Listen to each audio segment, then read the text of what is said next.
لم يلد ولم يولد ولم يكن له كفوا أحد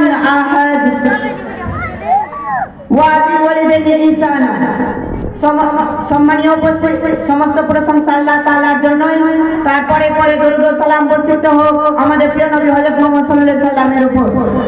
সম্মানীয় উপস্থিত আমি যে বিষয়টি নিয়ে কথা বলবো সে বিষয়টি হলো মা বাবার অধিকার। বাবা মা আমাদের জীবনের সর্বশ্রেষ্ঠ সম্পদ। আল্লাহ তাআলা সূরা আন-নিসা 14 বলছেন ওয়া বিওয়ালিদাইনি ইহসানা, তোমরা মা বাবার সঙ্গে উত্তম ব্যবহার করো। আমাদের মধ্যে অনেকে আছেন যে মা বাবার সঙ্গে খারাপ ব্যবহার করছেন, কিন্তু এটা জেনে রাখেন যে মা বাবার সঙ্গে আমরা যদি খারাপ ব্যবহার করি তাহলে আমরা জান্নাত হারিয়ে ফেলছি। কারণ যেমন আল্লাহ রাসূল সাল্লাল্লাহু আলাইহি ওয়াসাল্লাম বলছেন আই জান্নাতুল তাহাতা আকদামিল উম্মাহাত, জান্নাত মায়ের পায়ের নিচে। তাহলে জান্নাত যদি মায়ের কাছে থাকে আর আমরা মাকে যদি দুঃখ কষ্ট দিয়ে যদি কথা বলি, তাদের কথা যদি শুনি, তাহলে কি আমরা জান্নাত পাবো? আমরা জান্নাত পাবো না। তাহলে মা বাবার সঙ্গে ভালো ব্যবহার করতে হবে। আর তাহলে আমরা মা বাবাকে আদর করব, মা বাবার জন্য আমরা দোয়া করব, তাদের কথা অনুযায়ী চলবো, তাদের কথা মানবো ইনশাআল্লাহ। এখান থেকে আমি আমার বিষয় করলাম। আসসালামু আলাইকুম ওয়া রাহমাতুল্লাহি ওয়া বারাকাতুহু।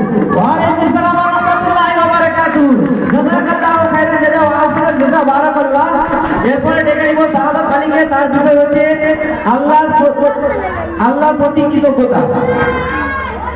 এগুলো আমাদের মাদ্রাসার স্টুডেন্ট, যদি এরা ইচ্ছা করে তাহলে কোনো মসজিদকে সামলাবার ক্ষমতা আছে ইনশাআল্লাহ। আলাইকুম ওয়া রাহমাতুল্লাহি ওয়া বারাকাতুহু। আলহামদুলিল্লাহ ওয়াসসালাতু ওয়াসসালামু আলা রাসূলিল্লাহ, আম্মা বা'দ, আউযু বিল্লাহি মিনাশ শাইতানির রাজীম, বিসমিল্লাহির রাহমানির রাহিম, ওয়া ইন্না তা'উযুবিল্লাহি লা তাকওয়া। সংসারে গুণগান রক্ষিতের জন্য তারপর পরে দরুদ ও সালাম বর্ষিত আমাদের প্রিয় নবী জনাব মুহাম্মদ রাসূলুল্লাহ সাল্লাল্লাহু আলাইহি ওয়াসাল্লামের উপর। প্রিয় শিক্ষাবৃন্দ ও সহপাঠীরা, আজকে আমার বক্তব্য হচ্ছে যে আল্লাহর প্রতি কৃতজ্ঞতা।